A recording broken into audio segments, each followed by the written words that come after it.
Hello, everybody, and welcome back to another episode of the InnerFight podcast. Today, my guest is talking all about impact. A super interesting story of an incredible woman that I met at a race, X Tanzania, in June of this year. We talk 14 years in the military and what challenges that brings, the way that she navigated those challenges, and really the way that she now navigates life. Incredibly inspiring, some really, really interesting ideas. And if you only take one thing from this show, it's how to get a load of good people around you to help you and also to help them move forward.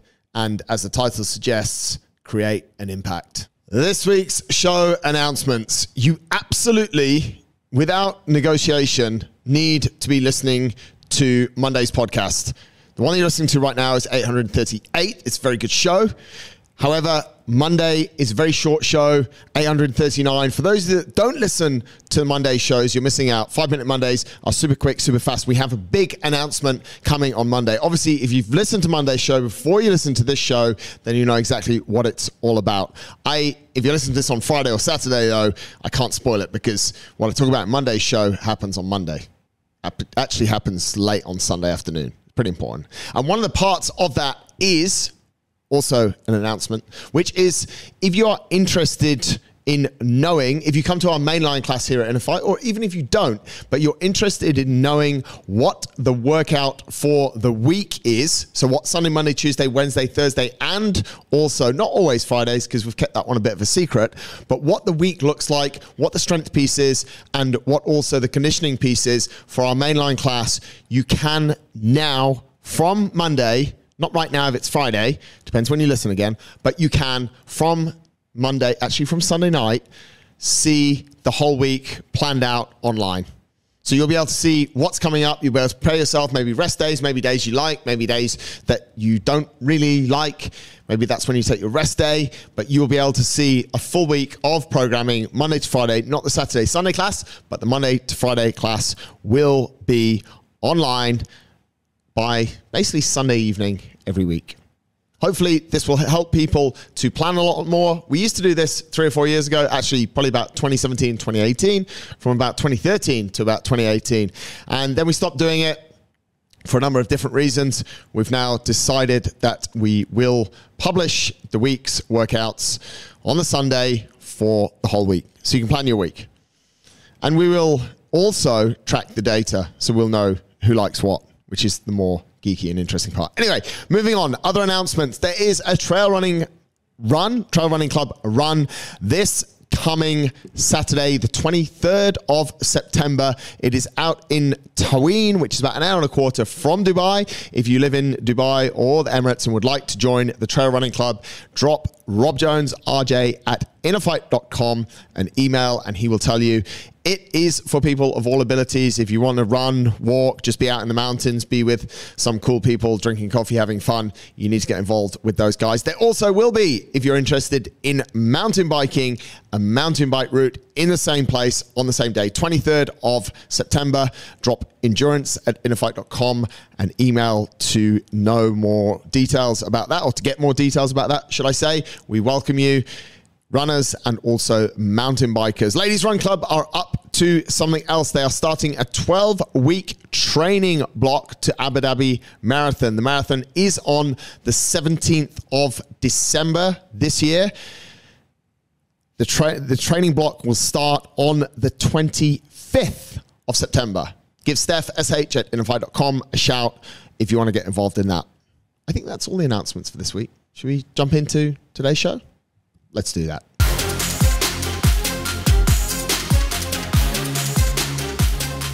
This is episode number 838 of the InnerFight podcast. Impact with Tricia Sinclair. Enjoy the show. Folks, welcome back to the show, and more importantly, welcome my guest, Tricia. We were talking there before your recovery from Tanzania, but to set the scene, we actually met in Tanzania, X Tanzania. Life-changing, was it? not meeting Yeah, me. it was an amazing experience for me. I think, as I've just said, I went into that race with absolutely no expectations. I didn't know, first of all, if I'd be able to complete it. Secondly, I've completely underestimated how much I would love it because I absolutely loved it. Um, and yeah, I would say, was it life changing? Yeah, it was definitely something that I will absolutely remember forever, like Yeah. forever. And it took me to some really dark places, but that is what I wanted. Like I wanted a challenge that was gonna really, really test me physically and mentally, actually. Um, and I guess push my boundaries, which it absolutely did, especially the last day. Yeah, I found you in different scenarios out there at Yeah. various different times.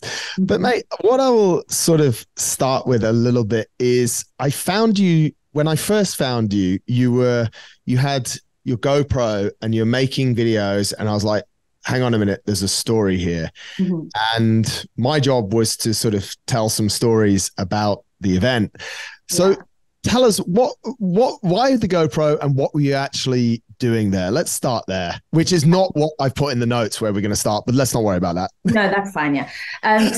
So why was I in Tanzania? So I recently transitioned from the military. I did 14 years in the military. I left in June last year, and I guess I wanted a challenge that would push every single boundary. And also, my new role is with a charity, and I wanted to raise money specifically for that charity because it all kind of tied in with the launch of a couple of new programs that the charity have got for military veterans and emergency services. Mm. Um, and so, yeah, I thought, what can I do? And I'd done a marathon before, right? So I was like, I can't do a marathon. I need to do something that's going to push me a bit more than that. So, and I'd seen kind of ultras, obviously, on Mm. Instagram and on the internet and stuff. And I thought, yeah, but let's not do, let's go like, if you're going to go in, you've got to go in hard. So yeah, I went for the 250 kilometer Tanzania. And I have to say, folks, if you have a look on bbc.com, you will find an article which I'll link to in the show notes as well. And also, you had an article in the independent newspaper in the UK. Yes, yes. So my Just Giving page was picked up by Just Giving, and they were phenomenal at kind of giving me a platform to get the story out there and help to raise money for the charity. And yeah, I got interviewed by the press association, a lovely lady called Danielle, and and yeah, a couple of papers ran the story before the race, and then also it got ran a different story at the end of the race as well. So yeah, I got quite a bit of coverage, which was great. We had a celebrity in the camp, that's for Well, sure. not really. It's really interesting. You said you were in the military for 14 years, and I'm sure that was not without challenges. So it's weird to me because I envisage that as being like really hardcore. We can tell you're tough. We saw you were tough in Tanzania, but you've said, I've come from the military and I've gone to do a 250K ultra as a challenge. Like, wasn't 14 years in the military challenging enough for you, mate? Yeah, I mean, yeah, my time in the military was phenomenal. I had some amazing experiences. Uh, it was funny actually because just to set the scene, I actually went to university and did a dance degree. I always wanted to be a performer. I wanted to be on the stage, and I remember in my last year at uni, I was kind of like, I'm just not sure if this is the career I want to pursue. Like, and I spoke to my dad, and my dad was like, I mean, I've always been quite outdoorsy, I've always been into fitness and stuff. And dad was like, maybe you should look at the forces. And yeah, I joined a run club in Paddington Recreation, actually, that was run by the army. And I absolutely loved it. And then I went on a little mini kind of weekend taster and again was just hooked. And yeah, I remember calling my mum and telling her, yeah, mum.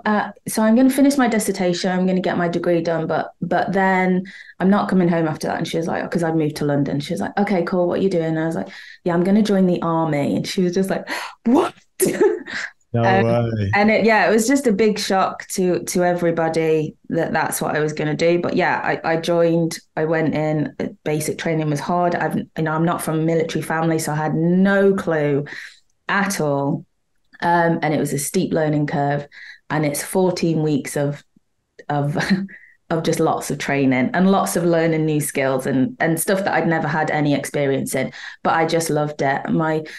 And then I went, my first posting was in Cyprus for 2.5 years, and it was amazing. I did so much adventure training that I would never have got the opportunity to do had I not joined the military. Skydiving, wakeboarding, kite surfing, skiing, triathlon, the world is your oyster. I guess my career kind of followed suit. I was very, very lucky with the jobs that I had. I did 5 operational tours, which were challenging, and also, I guess, for my family as well. But in the military, it's a lot of moving around. It's a huge commitment. And I think I said to myself I would do 4 years, and then after 4 years, I would have gained some experience, and then I'll take that. And 14 years later. I left. Incredible. Mate, I want to jump into something. Now, I've prepared myself and I've prepared you for this. When you, because it's a little bit based around gender.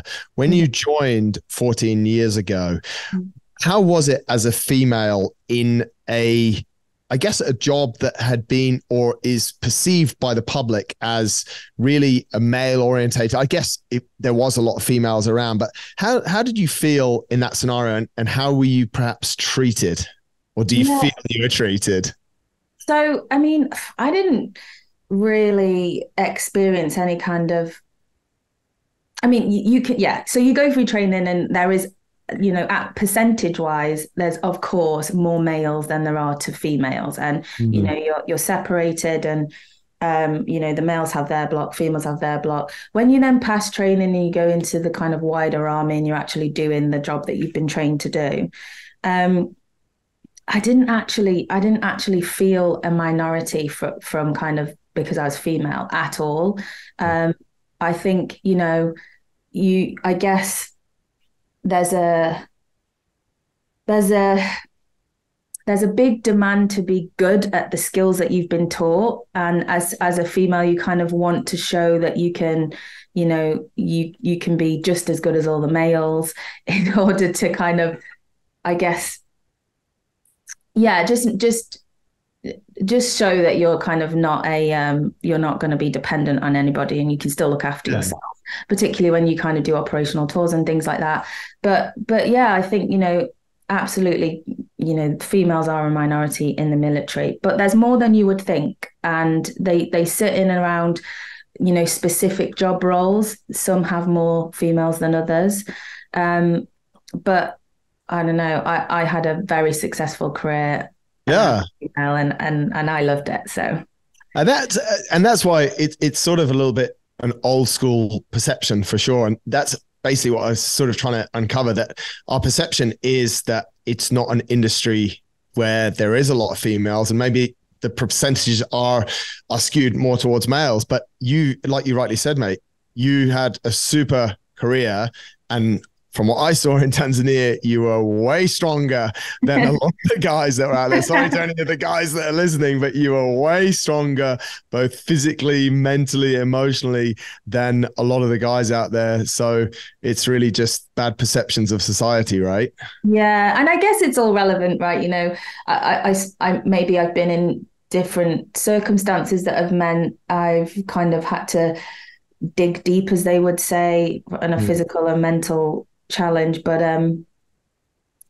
yeah, I'm very grateful for you saying that. It's very kind of you. Oh, it's so true, mate. It's so you've been in tough situations. Mm-hmm. Some of them, you said there, physically you need extra power. Some of them mentally, maybe you need extra power, and some of them you probably need equal portions of physical and mental. How do you have a go-to way of dealing with hard situations that you sort of deploy? And this is probably not just the military, this is probably just you as a person. How do you handle tough situations?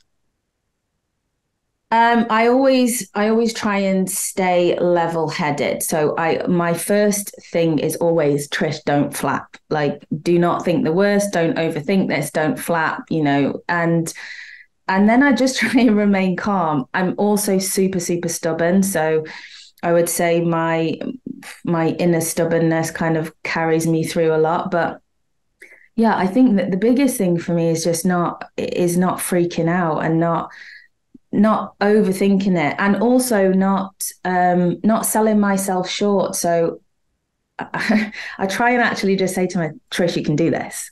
Like, you've got this, you can do this. I think inner belief is a massive thing. I think, particularly with physical challenges, the body is capable of so much more than you ever realize. You just have to allow your mind to let your body do whatever it is that you're doing. A lot of the time it's our minds that will tell us, oh no, I can't do that, or I shouldn't be doing that. And actually the body can keep going. And I think the mind works in the same way. You can stretch your boundaries mentally. You can practice all of those things with different experiences. And I guess I've been through a lot of experiences that have tested both of those things. So yeah. Where do you think it stems from? Do you ever look back to sort of when you were young, the upbringing you had?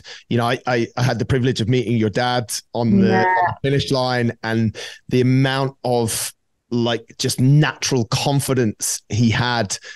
Yeah, I often think this, like the whole nurture versus nature kind of thing. Like, are you born with it? Is it nurtured? And actually, Dad is a very, as you would have seen, he's a very flamboyant character. Yeah. He's a great guy, but actually, I'm from a one-parent family. My mum and dad divorced when I think I was 4 or 5, so a very young age.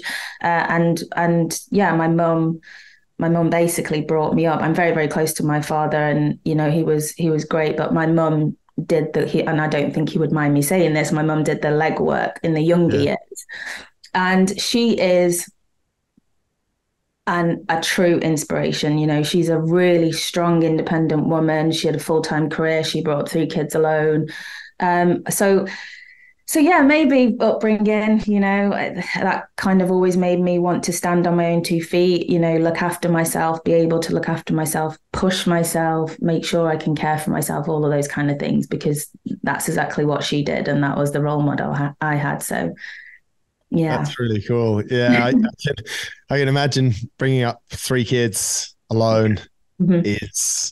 You learn as a child, some pretty strong foundations for life. Yeah, definitely. And I was the oldest of the siblings, so yeah, I did my fair share of babysitting, which definitely is character building for a kid. Do you still take care of them now? Are they still your little? I mean, yeah, they'll always be my little sisters. But I mean, they're all grown up now. They're both got their own homes and their own kids and stuff. But I think I'll always kind of take that that role as a kind of, I'll look after them and hold their hand if they ever need it. That's so cool. So you went into the army thinking you were going to be in for 4 years, and basically, by the sounds of it, you're just having way too much fun within those first 4 years. And I don't want it to sound like, that, because it's hard work, right? Being in the military is hard work, long hours. Sometimes, it can be all consuming. It's difficult to have kind of personal relationships because you're moving around a lot. And for me, I was very, very career focused, and I was very, just driven to do the things that I wanted to do. So, but it was great. That's the thing that I see with a lot of people in the military. It's like, well, or not just the military, is places like Dubai is very sort of, it happens frequently as well. They're like, I'll come for 2 years. I'll come for 4 years. So let's fast forward to the 14th year. How did you know that now was the time? So I actually remember it very, very clearly. I had come back from a tour and I went back to my kind of duty station, and we do what's called like pre-deployment training. And I remember thinking to myself, oh, I'm just not sure if I want to do this anymore. It takes a lot of this toll on your body, and my back is kind of sore, and my knees are not brilliant now. And I think I just kind of thought to myself, I'm just not sure that I want to do this anymore. I want to kind of see where else I can take my life. And I kind of sat on it for probably a good 6 to 12 months because I didn't want to rush anything. But the feeling didn't go away. And in myself, I had always said, you will carry on doing this for as long as you're absolutely loving it. The moment that you maybe stop kind of begrudging the deployments and things like that, that's time to go. And I guess it was absolutely nothing to do with the military. I loved that job, the experiences it gave me. I think just as a person, I was ready to see where else I could go and kind of have the control of my life. What percentage excitement versus anxiety did you have when you were leaving? Because you must have been super excited that that there's change, that, yep, this is the end of a chapter, I'm closing it, I'm moving to the next. But I can imagine after being in, I only imagine that there's quite a bit of structure and it's been your life. I don't think it's just with the military. I think if you work in any job for 10 years or even for 5 years, it's like you're quite regimented in certain ways. Were you worried about that being taken away? Yes, massively. I think, it's so funny because I remember always thinking to myself, like, I'm not going to become institutionalized. I'm not going to become institutionalized. That's the word I was looking for. Yeah. And after 14 years, it had just happened and I hadn't realized it. And the thought of leaving was absolutely petrifying. I remember thinking, can I do this? Like, because you also have this huge kind of, I can't speak for everybody, but I know certainly myself, I felt like, well, what could I do on the outside world, as it would be? Like, what transferable skills have I got? I don't know, because the military is all I've really known for my whole working adult life. So I had lots of doubt, lots of worry, lots of anxiety, but I kind of knew that that's what I wanted to do. So I just went with it, and I kind of just thought to myself, you know what, you just need to ride this roller coaster of emotion. And a friend of mine had said to me, you know what, if you get out and you last for 12 months, you made the right decision, because actually there's a lot of people that will get out and within the first 12 months, they go back into the military because, they're just struggling to kind of adapt or, find a job or whatever. So I was very lucky though, because I got the job with REORG, which was, which gave my transition period, made it a lot easier for me. Talk us through how you got that job and what it actually is, because it's pretty cool what you're doing. Yeah, so REORG is a registered charity, and I have some friends who are trustees within that. And I guess when I worked in London for a little while, and I'd kind of started training at a gym, and a friend of mine just said to me, there's this charity and we're looking to expand. We're looking to move into like a more fitness role.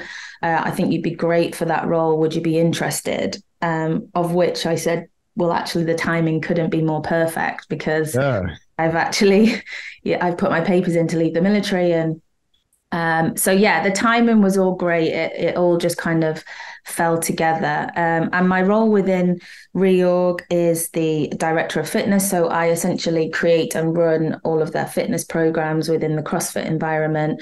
And essentially we support military, veterans and emergency services. And we use fitness as a catalyst to improve overall health and well-being. So we have 2 programs. One's called the REORG 60, which is all about habit creation, the habit loop, and how you can use kind of emotional, social, and physical rewards to incentivize creating a new healthy habit. And then the REORG 365 is a 12-month program, which is about taking a habit and moving it more into a lifestyle and kind of creating goals for yourself within the fitness space. And it's fully funded by REORG. And yeah, we're launching it at the moment, and it's really busy, which is great because it means that there's lots of people out there that we can help. So, and is it specifically aimed at ex or current military personnel, is it? So it's both. So it's any serving or retired military and emergency services. So any blue light service also qualify for the support. Wow, that's super cool. Did you, like, on a personal level, do you feel like that you've suffered the lack of the institution that we spoke about, and that you need, I guess the military give you support when you're leaving because you've been there for a while and you've been through various different challenges as we sort of touched on there.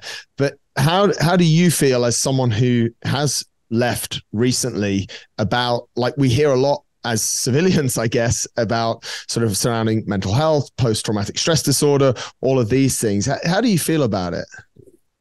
So, I mean, yeah, you do get a lot of help when you're leaving, you have a whole resettlement package. But once you've left, there's alumni and there's charities that you can get involved in. But once you left, you're no longer in that organization. You're no longer in the army or whichever force it is that you're part of. And it does leave a void for anybody. And you feel lost, you feel isolated, you have massive imposter syndrome, what you've known for such a long time. And some people are in for 24 years, it's a really long time. So once that stops, you kind of are left with like, what is my purpose in life? Like, what am I supposed to do? I went through all of those emotions. The last year has been absolutely ups and downs. Having a solid job to kind of just walk seamlessly into has absolutely helped. But it's still, you kind of, you miss the camaraderie, you miss, I was so used to seeing all the lads like on a daily basis, and now I just don't have that, and don't get me wrong, I have, lots of friends in the job that I do now. And, but for me personally, fitness and the gym, the community within a gym or running or BJJ or whatever sport it is, that's the thing that I hold on to massively, which is why I'm so passionate about this role with REORG, because I really do think that there's probably a lot of people out there that feel slightly isolated and maybe don't have the opportunity for whatever reason, finances, whatever. And actually, if you can just reintegrate into a community, it's huge. It's huge. Yeah. The power of that is massive. So yeah.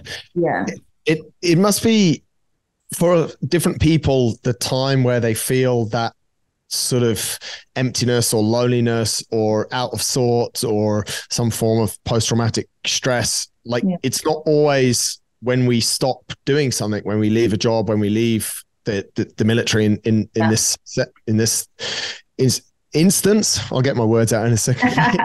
But it can happen like 3 to 6 months or 12 months or 18 or 24 months down. Yeah. Or even years later, it can just hit you. And these things, I suppose, have a tendency to hit us when we really don't expect it. So do you worry about that, mate? Like, for yourself, do you think, shit, have I sort of dealt with everything that I went through and been part of an institution?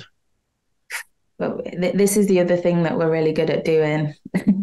So this personnel is compartmentalizing and locking bits away. Do I worry? Honestly, I don't worry, because I think I'm pretty honest with myself. So if I'm feeling down about something, or I'll talk about it. Talk about it. To people I trust. And I think that's a big thing. I think, just kind of talking things through is a massive thing for people, but it's not always that easy, and some people struggle more than others. But that's certainly what, if I struggle at all, that's what I'll be doing. I noticed in Tanzania, you obviously came out there on your own. Mm-hmm. I don't think you really knew anyone, but you very quickly became super comfortable with a few people. And I didn't hear some of the conversations you guys were having, but they sounded like conversations that you'd have with someone that you'd known for like 4 or 5 years. Yeah. Is that something in your personality, or how does that go? I think so. I'm pretty, I wear my heart on my sleeve. I'm a pretty, I'm a pretty open book. If I meet people and I gel with them, and they gel with me, then yeah, I'm like all consuming. I just can't help it. Maybe that's from being in the military, working with lots of different people, meeting lots of different people, working with lots of different nationalities, all of that kind of thing. I'm just comfortable in those environments and in those kind of circumstances. But I went to Tanzania completely alone. But this was the biggest thing that just really shocked me. I thought ultra running was going to be a very lonely sport. I thought I'd be running that alone. I did all my training alone, and running it, you can join a run club, but who wants to be running 4 hours super early in the morning? So I did all of my training alone. But when I got there was the community for me was just amazing. And in particular, there was a group of girls that, had done ultra races before. So they all knew each other. And I was kind of just stood there alone, and they just completely just enfolded me in their group, which was just fantastic. And I still talk to them all now, and we're all planning our next run, and it's great. And I think, those girls, I think we all helped each other at one point or another, but they definitely were a big boost for me in that week. I guess community, camaraderie, friendships, trust, like they're essential to life, but they're more essential to sometimes preserving life in a military environment. Is that why that's why you're so excited about the job that you've got, and that you're able to gel in those situations, because you've kind of really understood the importance of people and trust, right? Through your career. Yeah, massively. I mean, without people and trust in your comrade and, integrity and all of that stuff, you can't really operate in the military. And I would say that is ingrained from the beginning of my career. And, I had 14 years of it being instilled. And so absolutely I'm going to carry that on as I kind of transition as a civilian. But I don't necessarily, I think that's a great thing. And I would. It's super interesting because, and I can see it in your face, it's something that's so normal to you, but in civilian world and in a lot of organizations and in a lot of friendships, it just doesn't exist at all, which you probably know that, and you're probably finding that out even more now that you're sort of on the other side of the fence, right? Yeah. It is a very different world, actually. It really is. It's a steep learning curve. But I think I'm starting to find my place and figure it out. Yeah. Do you ever turn around and go like, what the fuck is this? Like, how do you operate? Like, I would. Yes, sometimes. Come on, Trish, tell us. I'm trying to be so diplomatic, but yeah, absolutely. Sometimes I do think, how? But it's horses for courses, right? So yeah, let's just look at how diplomatic you are. But that's what I could see straight away. Like in Tanzania, I found you girls, and it was mainly girls. Sometimes you had like a random bloke with you, just trying to buzz off your energy. It was quite cool to watch. But you were this sort of natural leader. You knew what it took to build this team, and I think those girls were probably, there was like 3 or 4 of you, and probably from very different backgrounds, very different careers, very different upbringings, but you just fast figured out how to bring them together, you know, what the plan was, how we were going to get to the end, was it the long day where you're running like 5 minutes and 2 minutes and you're like 2 minutes to go. And I was like, I need to get out of it. Yeah. Our line. Yeah. Do you know what? So the long day was the day that I was dreading the most, because I'd never ran over a marathon. So for me, I mean, in training, I did up to 40K, but I never did, it was 68K was that long day. So I was concerned about it because of what we'd done beforehand, all the elevation and stuff. But actually it's my fondest memory is that long day. I loved it because for those very reasons, we came together as a team. And I don't want to, but I quite like kind of leading and giving. I really feed off of people's energy and yeah, I just love that. I found that we all gelled together. We came up with we strategized and we came up with a plan. And we just stuck to it, and it was great. And I think at one point we had about 10 people all running with us. We called it the train, all running on the train. And I think we finished with 5 of us all together, which was it was phenomenal. I think everybody that kind of joined us on that day will remember that day. I do. Right?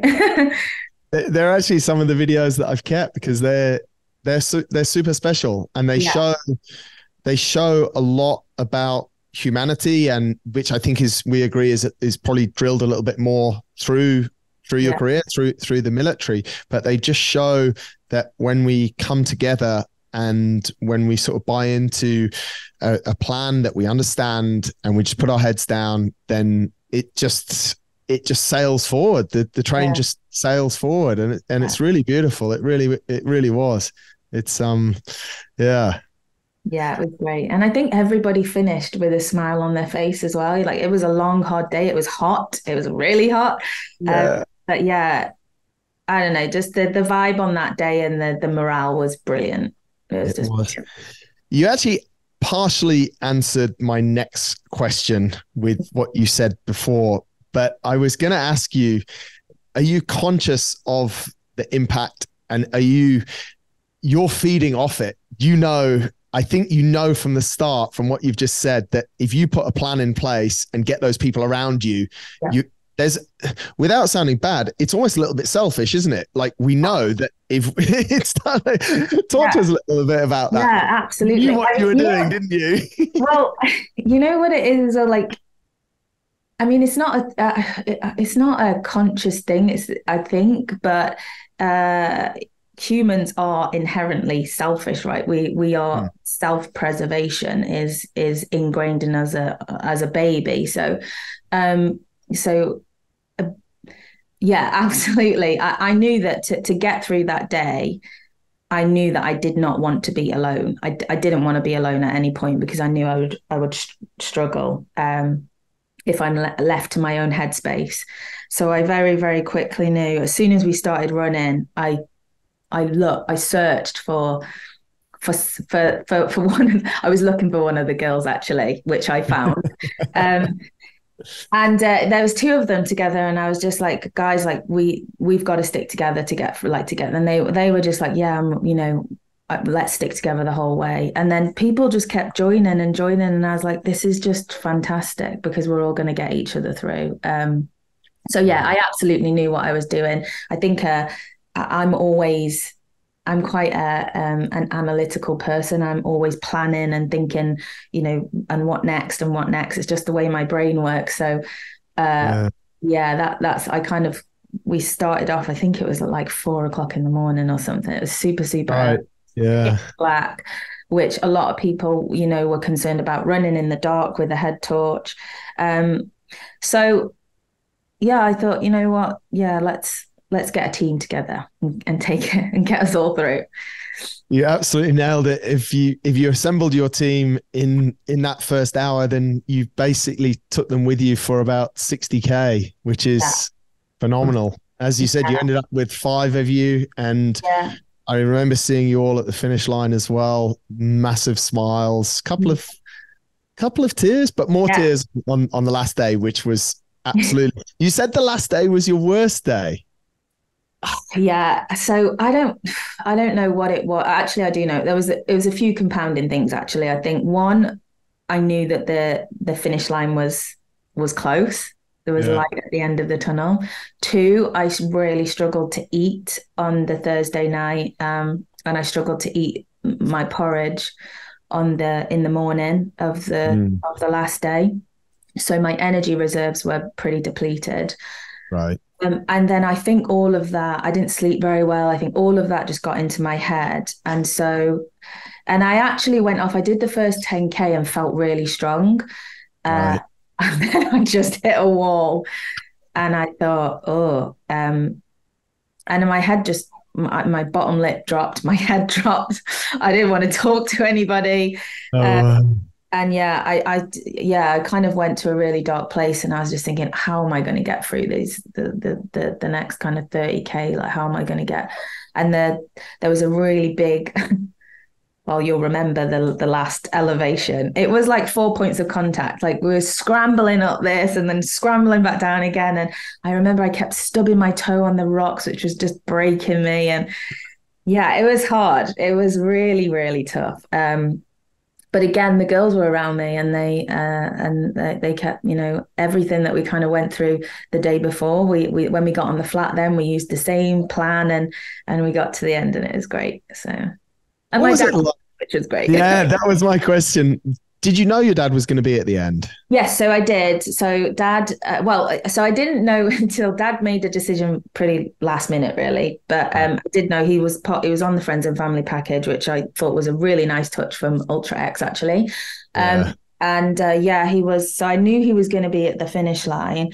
So the last 10K, I was just thinking, you've got to finish strong because Dad's there. Like, don't be crawling over the finish line. So yeah, I was just running because I just couldn't wait to see him. I'm absolutely a daddy's girl, and a hug from my dad is like gold. So yeah, I couldn't wait to get to the end to see him, and it was great because he's so supportive. Bless him, he's great. Yeah, he was very. I had a chat with him, and he was incredibly proud of you, mate. So it was very special. So, REORG, the future, where are we going now? You found your feet, you're out of the military, you're enjoying it, you're still dealing with challenges, but in different ways. Where do you said you're a planner? How far in advance are you seeing things, mate? Yeah, so I'm a short-term planner, I would say. So we get to the end of today. Yeah. And I'm pretty fluid in the sense that, I know what I'm kind of doing in the next 6 to 12 months, but here on after that. And I think that's from the military as well, because you never know where you're going with the military. You could get sent here, you could get sent there. So you have to be fluid and flexible. And I think I'm pretty good at living that life of flexibility. Right now, I'm loving my role with REORG. I would love to do more. I think there is more we can do as a charity. I want to kind of explore all of that, all of those avenues.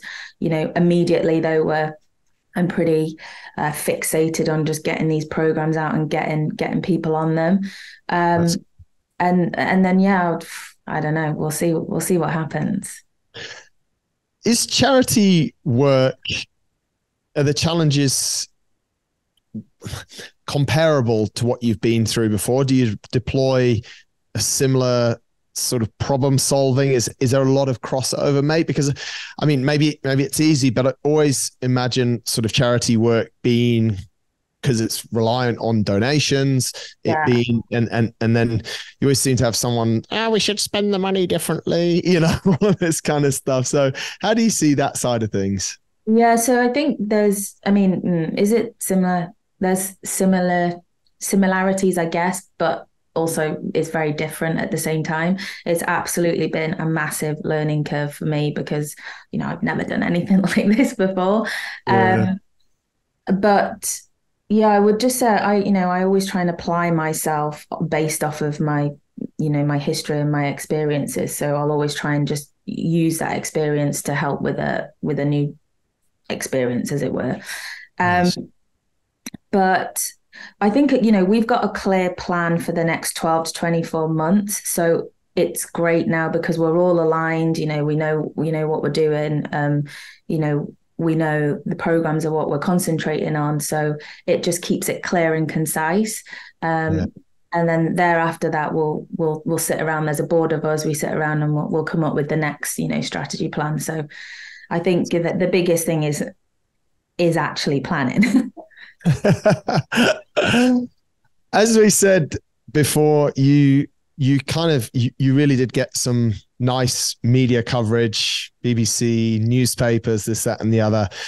Is that something that, like, going forward, does it have a big impact on the work that you're doing in the charity? Is that a strategy you'll continue to do, challenges to? And you can be selfish, mate, in a way. I don't think it's selfish. I think it's spreading the love. You're going to put yourself through some pretty tough situations. Someone should write about it and someone should benefit from it. I think it's actually quite beautiful. So I think, you know what, the more eyeballs you get on a particular situation, the better when you're, you know, trying to raise money, for instance. Absolutely. You know, does it help? Yes, because we need people to know, first of all, that REORG is out there, what we're doing, what we're trying to achieve. And then also we need to, you know, raise funds so that we can support the people that we're trying to support. I'm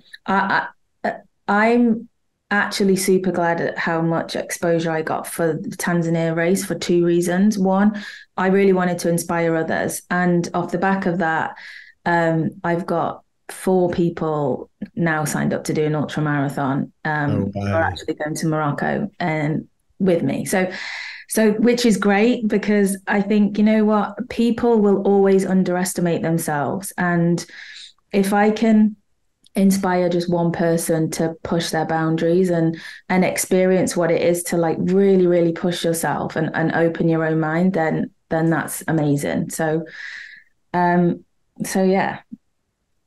I think it's the start.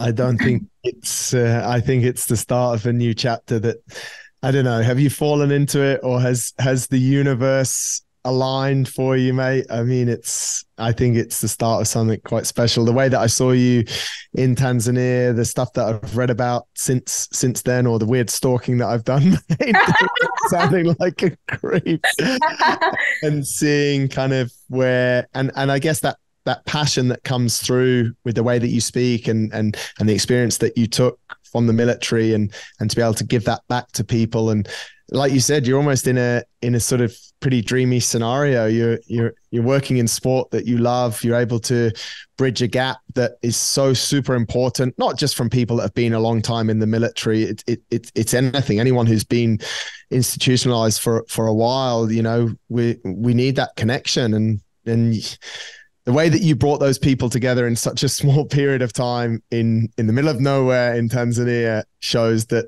this is your calling. This is it for you, I think. Thank you. That's super kind of you.